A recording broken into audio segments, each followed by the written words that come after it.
तर मंडळी, झालं असं की काल ना मामांकडून वानोळा आला होता.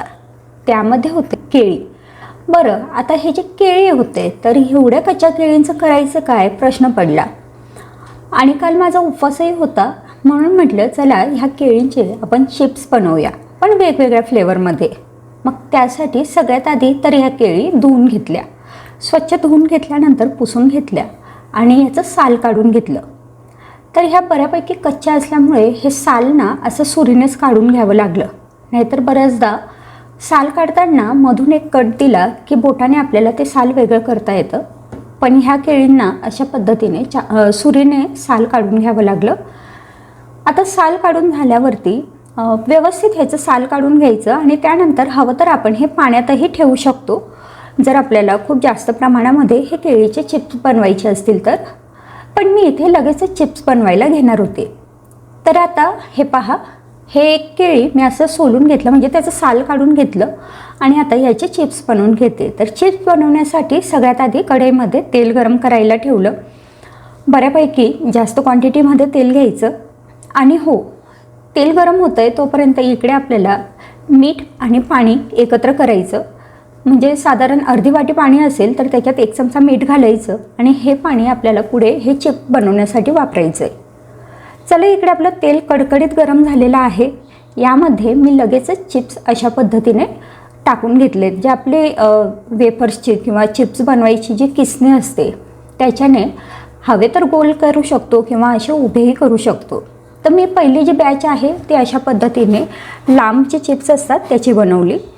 हाय फ्लेमवरतीच हे चिप्स सगळ्यात आधी तर तळून घ्यायचे. आणि हो, हे तळायला आलेत असं आपल्या लक्षात आलं, म्हणजे थोडे कुरकुरीत झाले असं आपल्याला वाटायला लागलं की गॅस कमी करायचा. आणि आता अगदी लो फ्लेमवरती गॅस असताना आपण जे मिठाचं पाणी बनवून घेतलेलं होतं ते अगदी अर्धा चमचा याच्यात टाकायचं. जर आपल्याला ही स्टेप थोडीशी रिस्की वाटत असेल, कारण हे आपल्याला सांभाळून करावं लागतं, तर तेव्हा आपण काय करू शकतो की हे चिप्स डायरेक्ट काढायचे आणि त्यावरती वरून मीठ टाकायचं, असंही करू शकतो. पण तसं केल्यामुळे ना ते चिप्स लवकर मऊ पडतात. आणि असं आपण जर तेलामध्येच हे पाणी टाकून चिप्स तळून घेतले ना तर हे चिप्स जास्त दिवस टिकतात. चला, आता हे चिप्स तळून झालेले आहेत, हे मी बाजूला काढून घेते. पहिली बॅच जी होती ती मी अशी लांब जे उभे चिप्स असतात त्याची बनवून घेतली.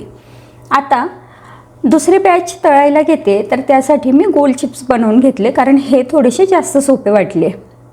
पुन्हा तेच तेल अगदी कडकडीत गरम पाहिजे. हाय फ्लेमवरतीच त्याच्यामध्ये हे आपण चिप्स टाकून घ्यायचे आणि त्यानंतर हाय फ्लेमवरती चिप्स तळून घ्यायचे. आणि हे तळण्यात आले की त्यानंतर गॅस कमी करायचा आणि कमी गॅस करून अर्धा चमचा फक्त मिठाचं पाणी याच्यावरती टाकायचं.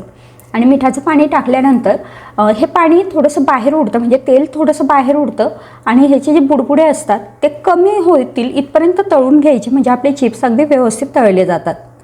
चला, आता हे गोल चिप्ससुद्धा तळून झालेले आहेत. उपवासासाठी होते म्हणून यात कुठलाही फ्लेवर ॲड केलेला नाही आहे. आता साधे चिप्स बनवते बाकी लोकांना खाण्यासाठी, तर त्याच्यासाठी थोडासा फ्लेवर ॲड करते. त्यासाठी एका वाटीमध्ये लाल तिखट, हळद, चाट मसाला आणि मीठ घेतलं.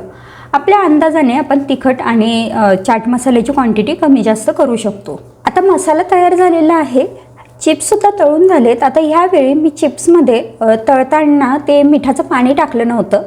आता हे चिप्स एका भांड्यात काढून घेतले आणि वरून हा जो मसाला बनवलेला होता तो टाकायचा. आणि तो टाकल्यानंतर अशा पद्धतीने हे चिप्स चांगले हलवून घ्यायचे, म्हणजे मसाला सगळ्या चिप्सला व्यवस्थित लागेल. आणि हे चाट मसाल्यावाले चांगले चटपटीत असे चिप्स तयार होतात. अगदी सोपी पद्धत असते, सोपी रेसिपी असते आणि हो, खूप पटकन हे चिप्स बनतात बरं का. आपल्याला वाटतं की खूप वेळ लागेल किंवा बरीच मेहनत लागेल, असं काही होत नाही. अगदी पटकन आपले चिप्स बनून तयार असतात. तर हे पहा, हे मी चिप्स तुम्हाला तोडून दाखवते. अगदी कुरकुरीत असे झालेत. एका वाटीमध्ये मी साधे चिप्स घेतले होते आणि एका वाटीमध्ये तर मसाल्याचे चिप्स घेतले होते. तर अगदी छान कुरकुरीत असे हे केळ्याचे चिप्स तयार झालेत. तर मग चला, आता आम्ही तरी हे चिप्स छान एन्जॉय केले. तुमच्याकडे कच्चे केळे असतील तर तुम्हीसुद्धा हे चिप्स नक्की ट्राय करा. पुन्हा भेटू पुढच्या नवीन रेसिपीमध्ये. तोपर्यंत बाय बाय.